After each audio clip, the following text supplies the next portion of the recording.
Hello friends, welcome to the world of science fiction and forgotten words, Alien Universe. Don't forget to like, subscribe and never miss a new stories and movies from this channel. Thank you. If you ever get hired to clean a palace on another planet, here's a rule nobody tells you. Never look up. Because sometimes the ceiling looks back. Yalin learned that on his first night shift inside the High Court of Vera, the floors were made of black glass that reflected your face like dark water. The walls were living metal that quietly shifted as if breathing. Even the air felt strange, cool and damp, like rain had just fallen somewhere far away. Yalin was only a human janitor, one of the many workers brought from Earth to do the jobs nobody important wanted. His contract described humans as efficient and adaptable, but Yalin knew what that really meant. Quiet, invisible, replaceable. Most nights were simple. Push the cart, clean the halls, avoid eye contact, go home. But the palace was so large that even silence echoed. Every corridor felt like it remembered things. That night, as Yalin rolled his cleaning cart toward the west wing, something small caught his attention. A red light blinked above a golden archway. He slowed down. At first, he thought it was part of the decoration. The palace was full of glowing crystals and strange ornaments. But this light blinked in a steady rhythm, like a heartbeat. Yalin stepped closer and tilted his head upward. A tiny lens stared back at him. It was perfectly hidden inside the golden pattern. But now that he had seen it, he couldn't unsee it. The lens moved slightly, adjusting, tracking him. Yalin's mouth went dry. He had cleaned offices on Earth, hospitals, even a police station once. He knew surveillance when he saw it. But this camera wasn't meant to be noticed. It was meant to watch without being watched. He looked down the hallway. Another red light blinked. And another. Dozens of hidden lenses were embedded across the ceiling, all quietly active, all pointing in the same direction, toward one door. The door was smooth and pale, almost glowing under the soft palace lights. A symbol rested at its center, a curved shape that resembled folded wings. Jalen recognized it immediately. The nursery wing, his supervisor, Sorov, had mentioned it only once during orientation. That wing is off limits, she said without explanation. If you hear noise from there, you did not hear it. At the time, Yalin assumed it was a security zone or some royal privacy rule. Rich people loved their secrets. But now, standing under a ceiling full of cameras aimed at a children's wing, the rule felt different. Heavier. He pushed his cart forward slowly, pretending to continue his route. That was survival in places like this. Act normal, ask nothing. Then he heard it. A small voice slipped through the quiet hallway. Is it morning yet? Yalin stopped instantly. The voice was soft, careful, like someone afraid of being loud. It came from behind the nursery door. He waited for an adult to answer. No one did. Instead, another voice whispered, younger and uncertain. She said we can't ask that. Why? The first voice asked. A pause followed, thick with hesitation. Because the walls listen. A chill crawled up Yalin's spine. He glanced around the empty corridor, suddenly aware of every blinking red light. Above him, the children knew. They knew they were being watched. Yalin told himself to walk away. This was palace business, royal business, not janitor business. Curiosity got workers fired, or worse. But Yalin had never been good at ignoring frightened voices. He moved closer to the door, his footsteps quiet against the glass floor. No guards stood nearby. No control panels, no locks, just the silent symbol and the patient cameras. He parked his cart against the wall and leaned in, pressing his ear gently to the cool surface. Inside, he heard shuffling feet, fabric brushing, and the faint sound of someone trying not to cry. Then a third voice spoke. Older, calmer, Don't cry. She see. She can't see, the youngest whispered. Yes, she can, the older child replied. Through the eyes in the ceiling. Jalen's stomach tightened. These weren't normal conversations. Children shouldn't talk like prisoners. He stepped back slowly, thoughts racing. Why hide cameras inside a nursery? Why leave children alone under constant surveillance? He turned, ready to leave before he got involved in something dangerous. But fate had other plans.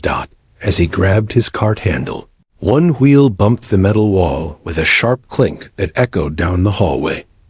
Inside the nursery, all movement stopped. Silence. Pressed against the door like weight. Jalen stood frozen. And the youngest voice whispered, barely louder than breathing. Someone's there. His heart pounded. If he stayed quiet, they would think it was their imagination. If he responded, he risked breaking palace rules. A few seconds passed. Then the older child spoke again, calm but trembling underneath. If you are real, tap twice. Yalen stared at the door, his mind screaming at him to walk away. This was not his responsibility. Not his place, but neither was their fear. He lifted his hand, tapped twice. The sound echoed like thunder to him. Even though it was soft, a long pause followed. Then the older child whispered, "Tell us, do you have eyes?" The question hit him, harder than he expected. "Yes," Yalen whispered back, unsure if they could hear. A quiet gasp came from inside, followed by the youngest child's fragile voice.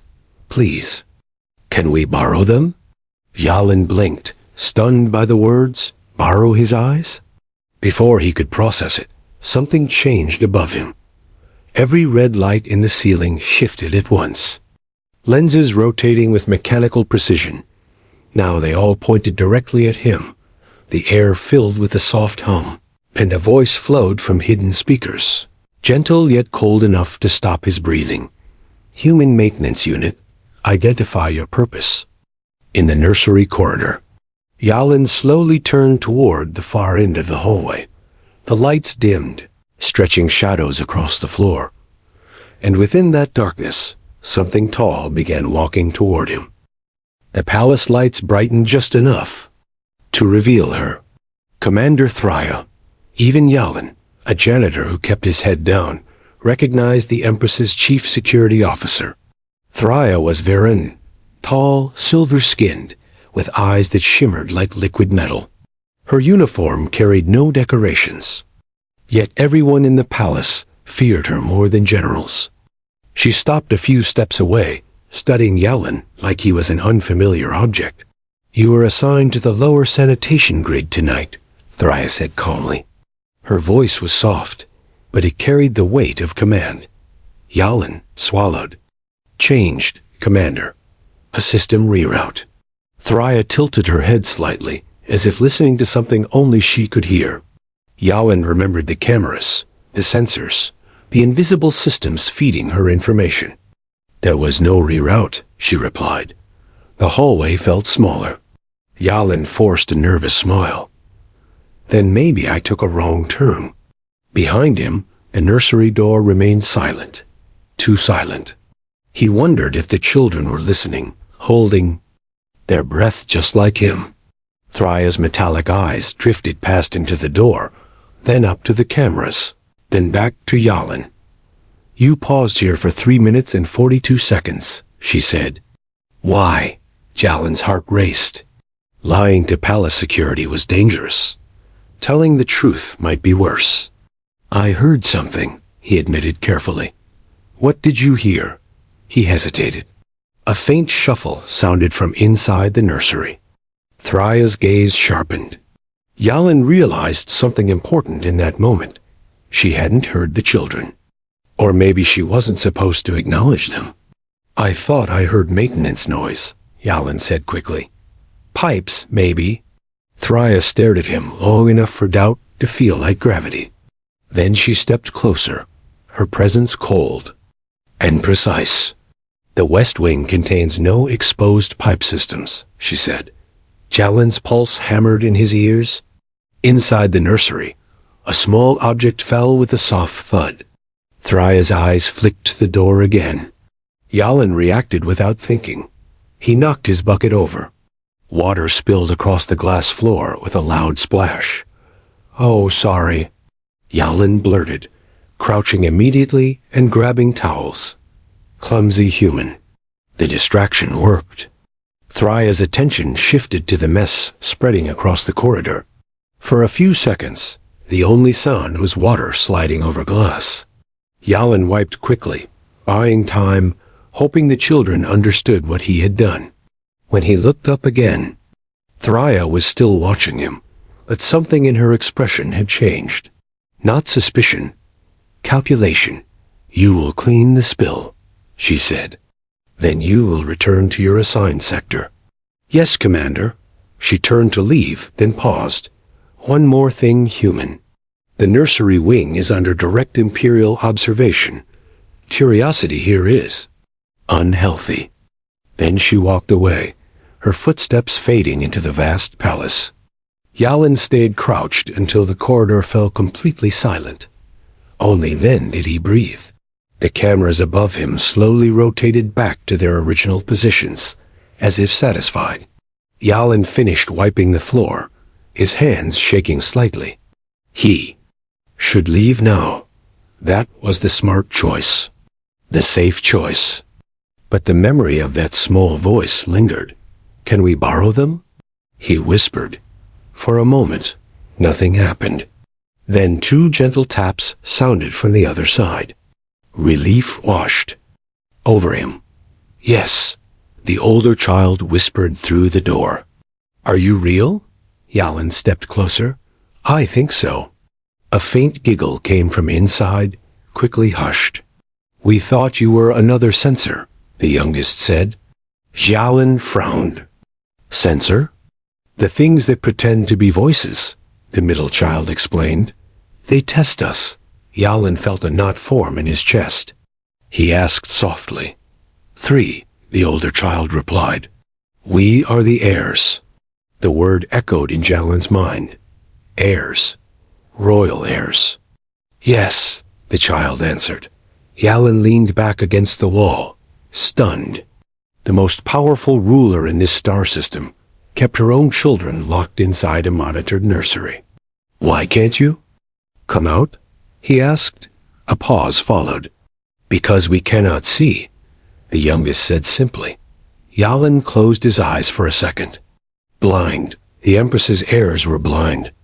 And suddenly everything made terrible sense. The cameras, the isolation, the silence. "We are told it is for our protection," the middle child added. "But protection should not feel like this." Jalen had no answer to that. "What? Did you mean borrow my eyes?" he asked gently. Soft footsteps approached the door from inside. "We want to know what the world looks like," the oldest whispered. "No one tells us the truth. They describe things differently every day. We think they are lying." Jalen stared at the symbol on the door, imagining 3 children growing up in darkness, while an entire empire watched them. To cleaning carts. Jalen almost smiled. "We know this hallway better than anyone," the middle child added proudly. Jalen's chest tightened. "What are your names?" "Sol," said the middle child. "And Myra," the smallest voice chirped. Jalen nodded, even though they couldn't see. "I'm Jalen." There was a brief silence. Then Myra whispered, "Jalen, what color is morning?" The question hit harder than anything else that night. Jalen opened his mouth, but words failed him. How do you describe light to someone who has never seen it? He leaned closer to the door, heart heavy, mind racing. And somewhere deep inside, the palace systems, unseen by all of them, a hidden process activated, logging every word, every pause, every heartbeat in that hallway.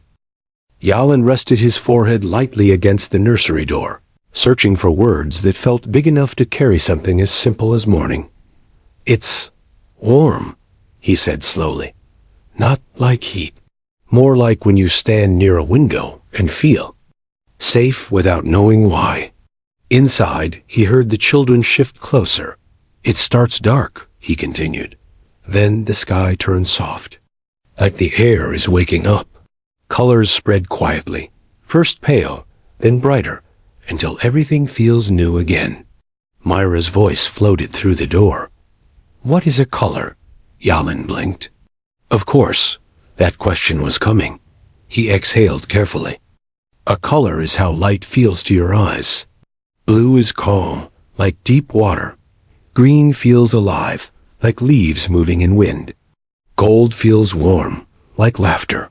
There was silence for a few seconds. Then Soul spoke, thoughtful and curious.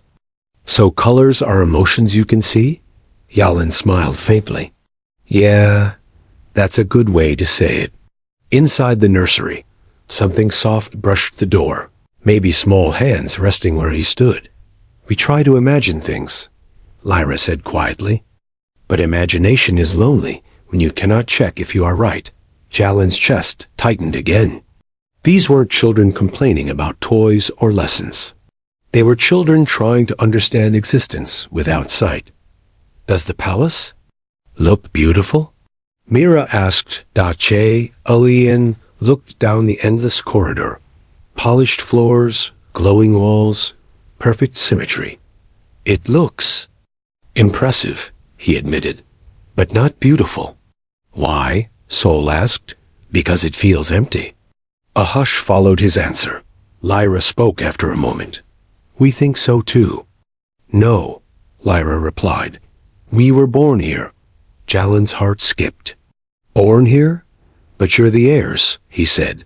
Future rulers. That is what we are told, Lyra answered. But rulers of what, if we cannot even walk a hallway? Yalin had no response. He found himself sitting on the floor beside the door, forgetting time, forgetting rules. Yalin, Soul said, what do people look like? He chuckled softly. Very different from each other. But what makes someone look kind? Mira asked. That question lingered longer. Kind people move gently, Yalin said. Even when no one is watching, their voices feel safe. Inside. Myra whispered. Then you look kind. The words caught him off guard. He had spent most of his life feeling invisible, unimportant, ordinary. Yet to these children, he was a window to reality. A faint hum passed through the corridor as night. Systems shifted cycles. Yalin glanced upward instinctively, then froze. The cameras above him were still. Too still. Their red lights remained on, but none of them moved. Almost like they were. Paused. Lyra, he whispered. Do the cameras usually stop moving? No, she replied immediately. They follow everything. A chill ran through him. Soul spoke next. The sensors are quiet too. What sensors? Yalin asked. The ones in the air, Soul said. They buzzed softly. They stopped. Yalin stood slowly, scanning the hallway. The palace always hummed. With activity, ventilation, power flows, distant machinery. Now, there was only silence, the heavy, unnatural silence. Stay back from the door, he whispered. Why? Myra asked. I don't know yet. Yalin stepped away, eyes darting across the corridor.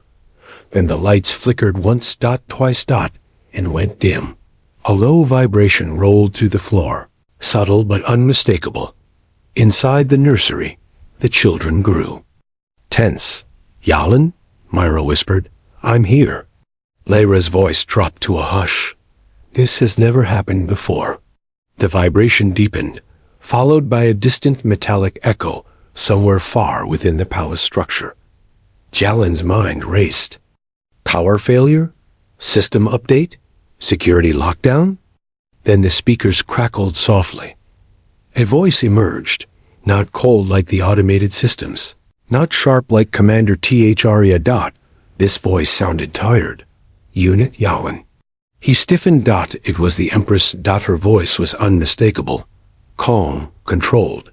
yet carrying a quiet weight that filled the corridor. "Yes, Your Majesty," Yalin replied, barely audible. A pause followed, long enough for his pulse to quicken. "I see you have met my children," she said. JALE in single quotes as breath stopped. Inside the nursery, the children went completely silent. The Empress continued, her tone unreadable. "Tell me, human, what do they think of the world so far?" Jalin's thoughts collided. This was a test, a trap, a conversation being recorded for reasons he couldn't understand. He looked at the nursery door.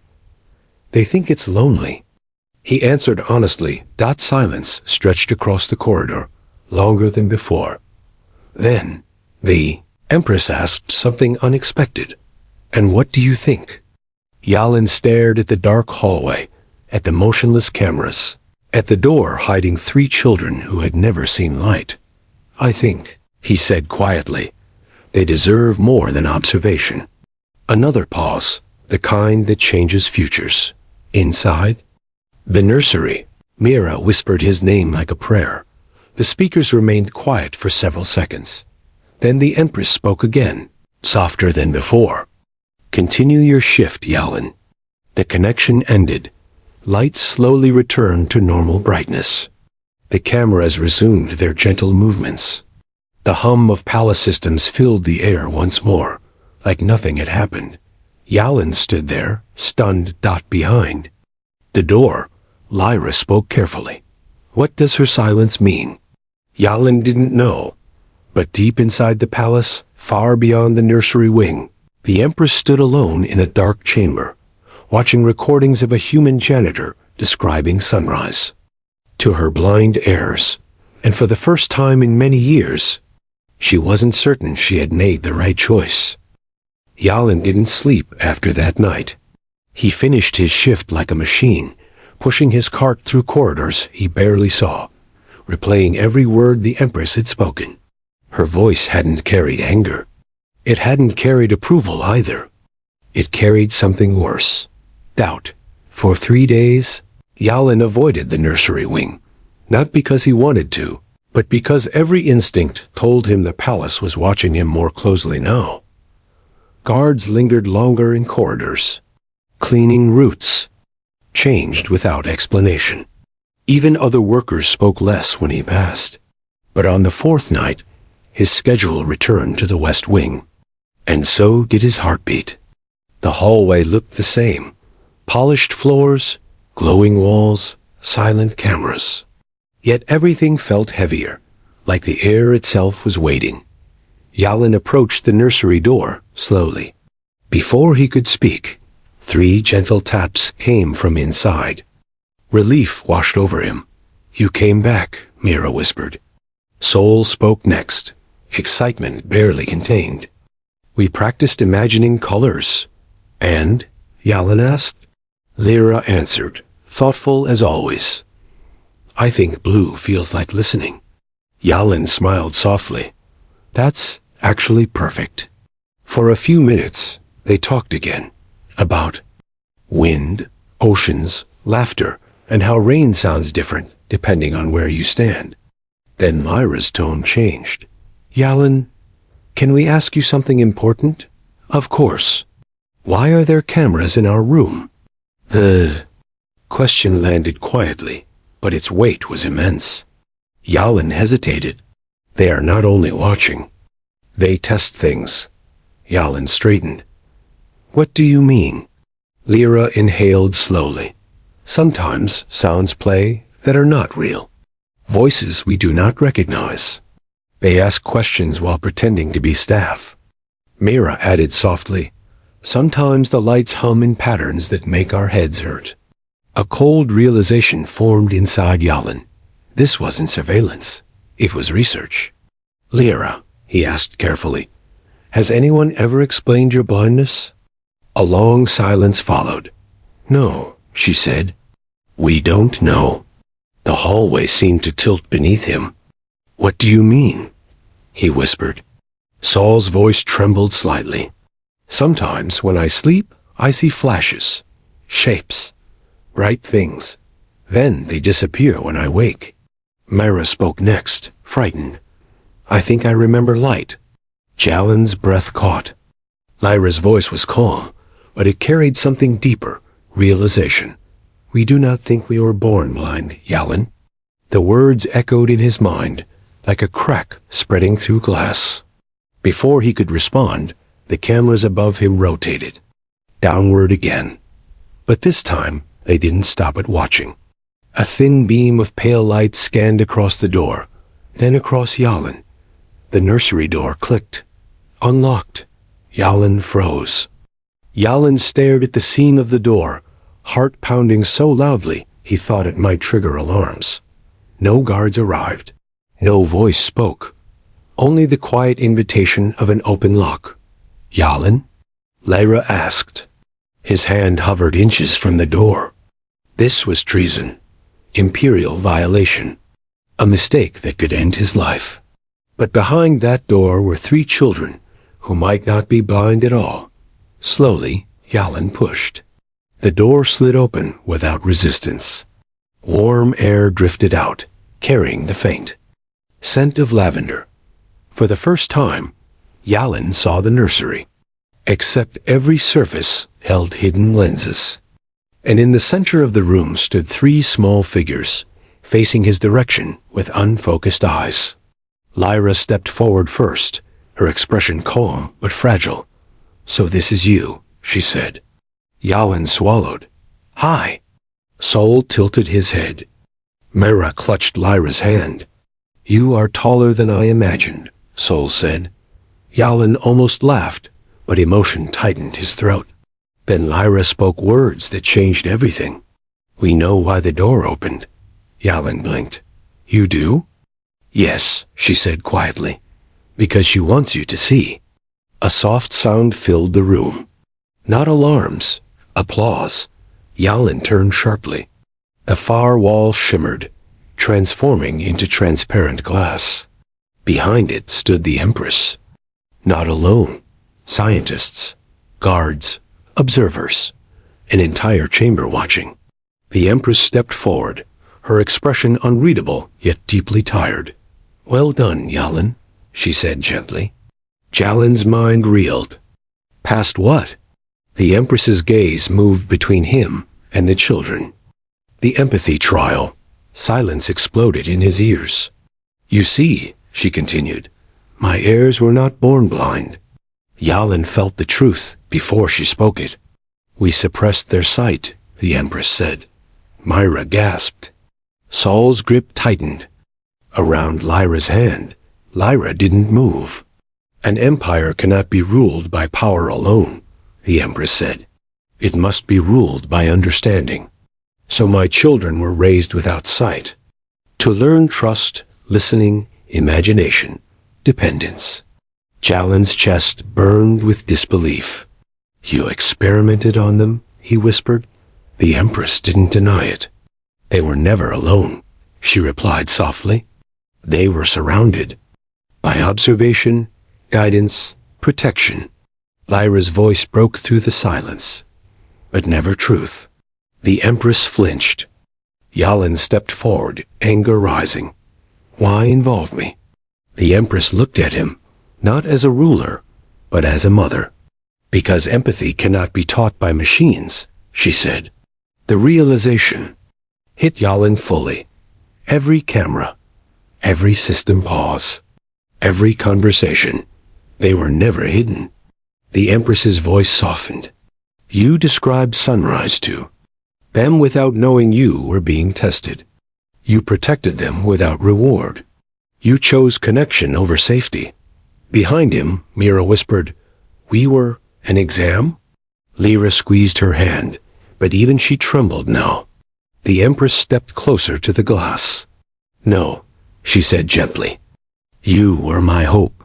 And for the first time, Yalen saw something the cameras could never capture. A mother who wasn't sure she had done the right thing.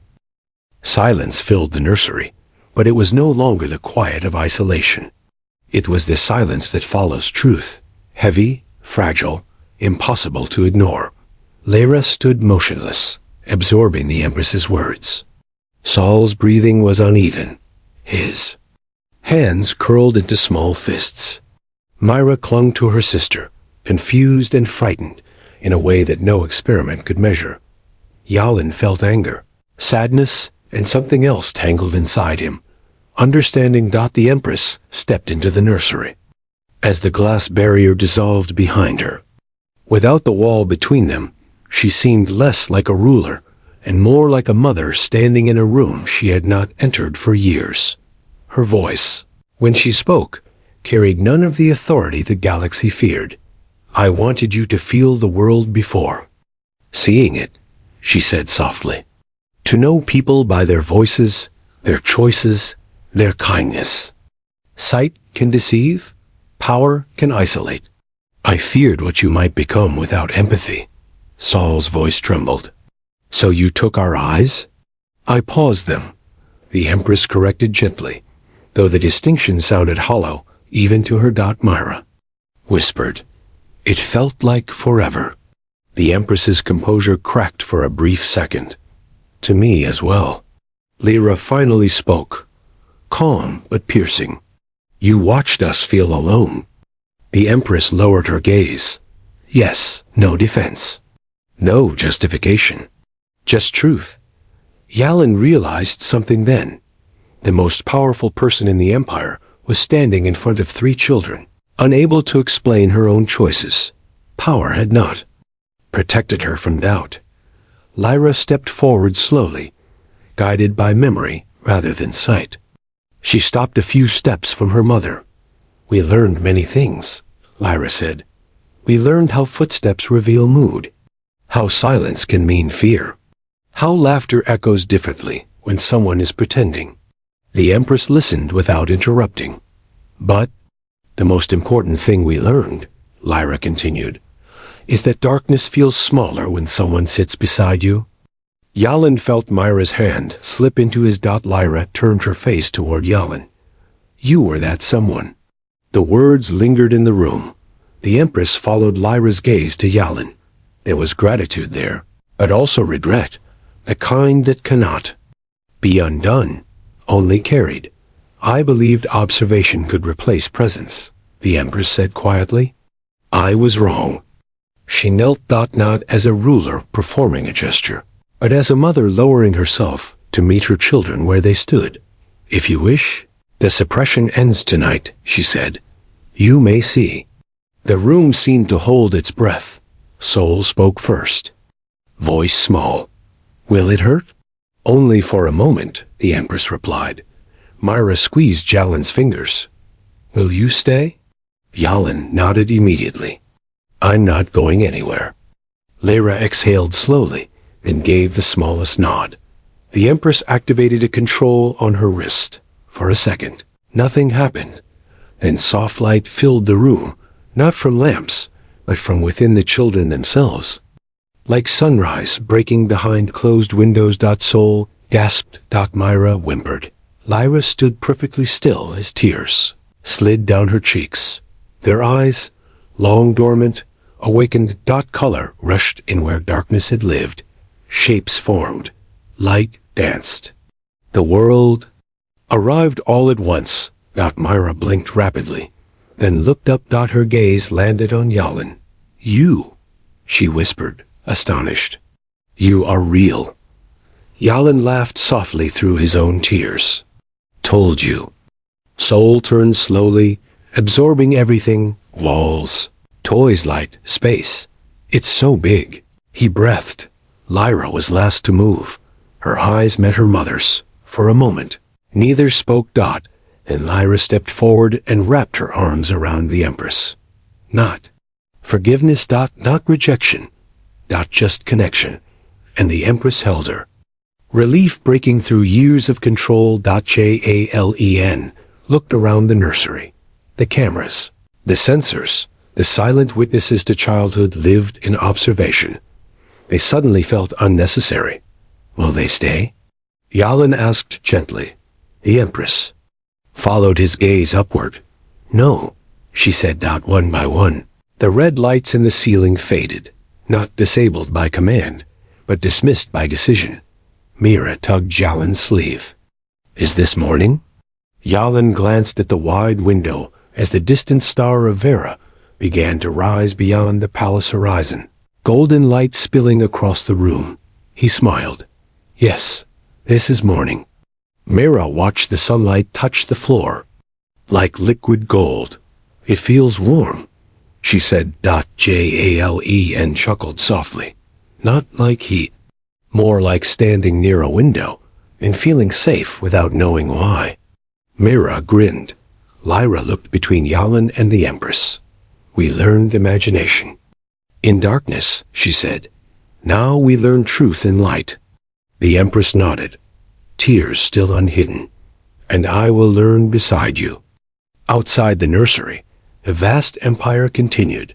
Ships traveling, worlds turning, citizens living unaware that history had shifted inside a quiet room.